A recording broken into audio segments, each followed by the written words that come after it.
100 অশ্বমেধ যজ্ঞ পালন করে আপনি যে পূর্ণ অর্জন করবেন, জীবনে যত পাপ আপনি করেছেন তার জন্য পূজা অর্চনা করছেন, সেই পাপ হরণ করার জন্য আপনি যাই করেন না কেন, আপনি যদি এই ভাদ্র মাসের শুক্লাপক্ষের একাদশী অর্থাৎ শেষ একাদশী পার্শ্ব একাদশী পালন করতে পারেন, তাহলে 1000 অশ্বমেধ যজ্ঞ পালন করে যে পূর্ণ অর্জন করতে চান, এই একটি একাদশীতে আপনি সেটি অর্জন করতে পারবেন। জীবনে যত পাপ করেছেন সেই পাপ হরণ করার জন্য যদি নানা রকম পূজা করেন, আপনি এই একাদশীটা করে দেখুন, আপনার সকল পাপ থেকে আপনি মুক্তি পাবেন। অর্থাৎ এই একাদশীটা পড়েছে ভাদ্র মাসের শেষ একাদশী, সেপ্টেম্বর মাসের 4 তারিখে আমাদের এখানে পালন করা হবে। এই দিন যদি আপনি পার্শ্ব একাদশী পালন করতে পারেন, তাহলে কিন্তু ভগবান বিষ্ণুদেবের সাথে সাথে ভগবান বামন দেবের আশীর্বাদ আপনি লাভ করতে পারবেন। পার্শ্ব একাদশীর আর এক নাম হচ্ছে পরিবর্তনী একাদশী।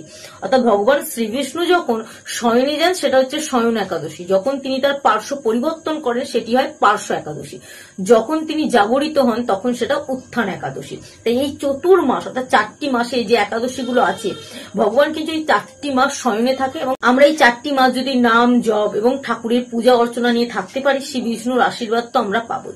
তবে এই দিন আপনি বামন দেবের পুজো করবেন, তার সাথে সাথে কিন্তু ভগবান বিষ্ণুদেবের পায়ে একটি পদ্মফুল নিবেদন করতে ভুলবেন না। আচ্ছা, অনেকের মনে প্রশ্ন জাগবে, বামন দেবের পুজো আমরা কেন করবো? বামন দেব কোন দেবতার অবতার?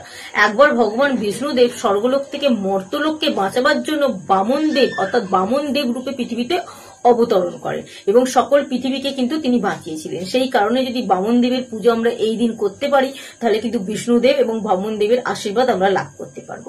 আমাদের পশ্চিমবঙ্গের সমস্ত ব্যক্তিরা কিন্তু সেপ্টেম্বরের 4 তারিখে একাদশী পালন করবেন। আর শুভ সময়টি হচ্ছে সকাল 5টা 20 থেকে শুরু হচ্ছে, পরের দিন সকাল 9টা 29 কিন্তু এই একাদশী পালন করার নিয়ম। এবং যে সমস্ত ব্যক্তিরা বাংলাদেশ থেকে দেখছেন তাদের জন্য শুভ সময় এই সেপ্টেম্বরের 4 তারিখে কিন্তু, তবে শুভ সময়টি হলো সকাল 5টা 48 থেকে শুরু হচ্ছে, পরের দিন সকাল 9টা 45 কিন্তু এই শুভ তিথিটা শেষ হচ্ছে। তো অবশ্যই কিন্তু পশ্চিমবঙ্গ এবং বাংলাদেশের মধ্যে যারা ভিডিওটা দেখছেন অবশ্যই একটি করে কমেন্ট করে যাবেন।